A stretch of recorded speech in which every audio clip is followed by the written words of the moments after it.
Well, joining me in the studio tonight is the sports analyst Thomas Farines from Football Beyond Borders. Now we have to start with the Spanish football. Now, what are your views on what's going on at the moment?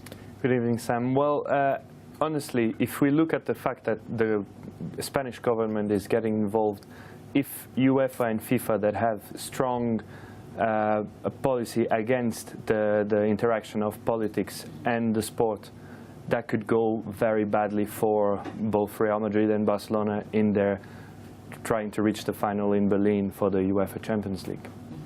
Well, do you agree with the players striking? Well, it's not the first time that the players have strike or have started to get on a strike in Spain. If we look back a couple of years ago, we have a lot of, because if you take out the big teams such as Valencia, Atletico de Madrid, Real Madrid or Barcelona, most of the team have problems paying players' salary. And as workers, they are not only football players for entertainment. That's their work. They need to pay bills and everything. So I agree with strikes. Well, let's talk about the issues going on the pitch. Barcelona have had a brilliant week, especially in the Champions League. They're still on course for a treble. Do you think that they can get all three? Well, it's always very hard to predict those stuff. Well, from your expertise, your level of the game. Well, we need to see first how Bayern will react. Remember, Bayern has already won against this same team, this same Barcelona, 4-0. A couple of seasons ago. So we need to look at that. We also need to remind that there's a final to be played against Athletic Bilbao, and Athletic Bilbao is not the easiest team to be played in any circumstance. What makes them so hard? Well, they're a very, very good team. They play the ball. They're very strong in counterattacks, and they have players such as Iturraspe, or if we want to get players like Ander Herrera, that plays for Man United, came from there. Also, Javi Martinez from Bayern came from there. Oh, a very good team. Okay, well, looking at Real Madrid as well, they haven't had the best of weeks, especially in the Champions League, losing to Juventus. Is Carlo Ancelotti's job on the line? Well, every time that Real Madrid loses, his job becomes in danger. Yeah, but they're a high-maintenance club, aren't they? They want the best. They want the best all the time, especially after winning La Decima. Well, but the fact is, he lost 2-1. He can still get the Champions League final, which I hope doesn't happen, because I really believe in this Juventus team, who has been underrated by most of the pundits in football. Have the list of injuries hampered his season? Because he's had quite a few important players out. Well, we cannot put everything on injuries, because then we can justify Barcelona winning 3-0 because Bayern has half of the team out. And I don't think. I think that football is a game that is played by the 11 players in the pitch. Rightly so as well. So moving on to the English Premier League, we've got a huge game this weekend, Chelsea against Liverpool. Now, how do you think Liverpool will get on against Chelsea? Do you think that they'll sit back now that they're the champions, or will they still be given a rough ride? When does Chelsea doesn't sit back? That's what they. They parked the bus, really, but no. Yeah, but that was the problem in the Champions League. They parked the bus against PSG, and PSG won. Well, I hope not. I hope to see a good football game.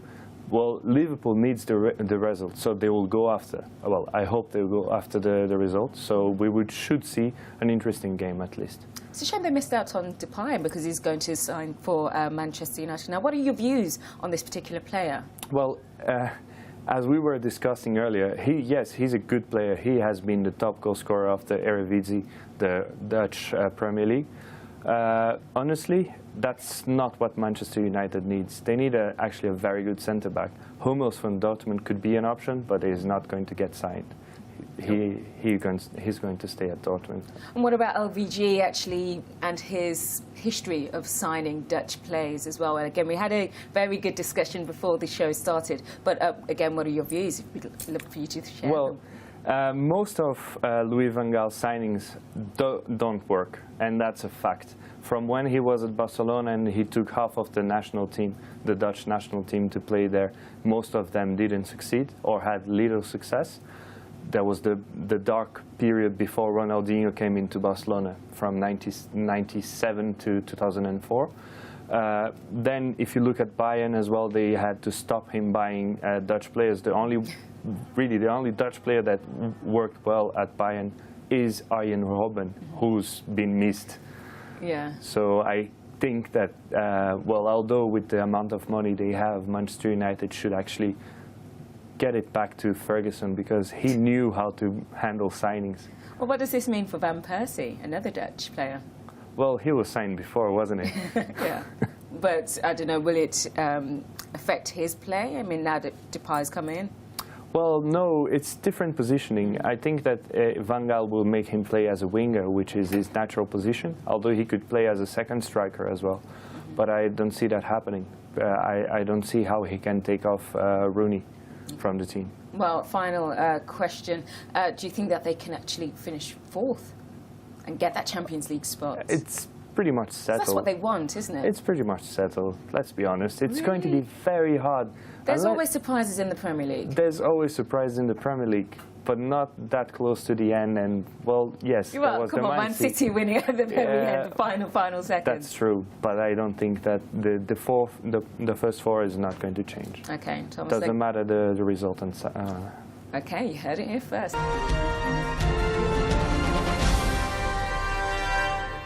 Well, joining me in the studio tonight is Thomas Farines from Football Beyond Borders. Now, let's start with boxing and the aftermath of the fight of the century. Did you get to see it?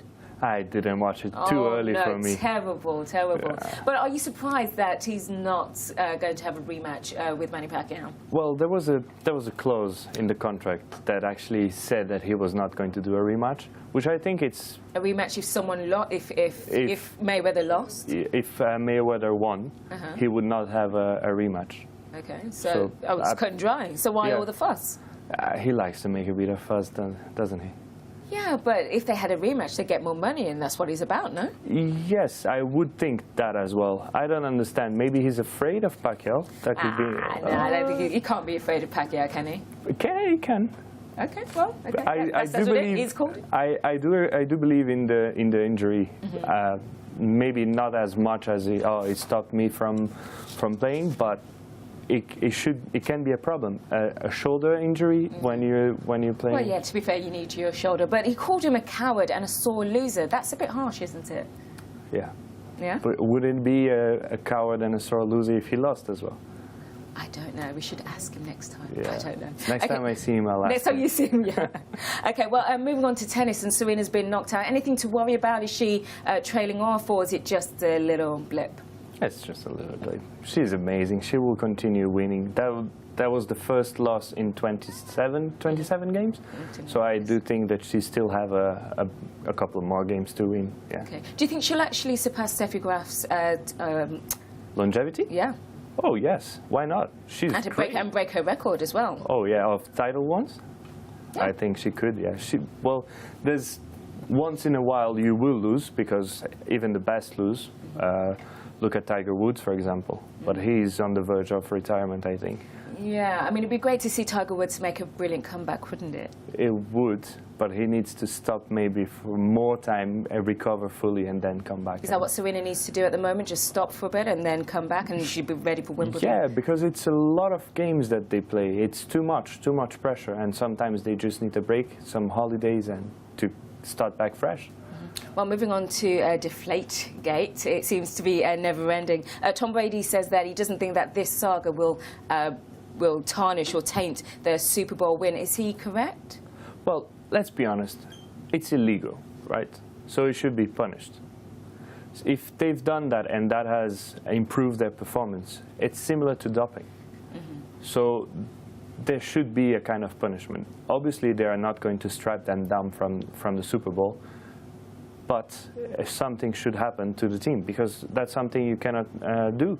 I've seen that there's a footage of one guy entering the dressing room and getting the balls into the toilets and doing. Oh gosh. Yeah. So it's ridiculous.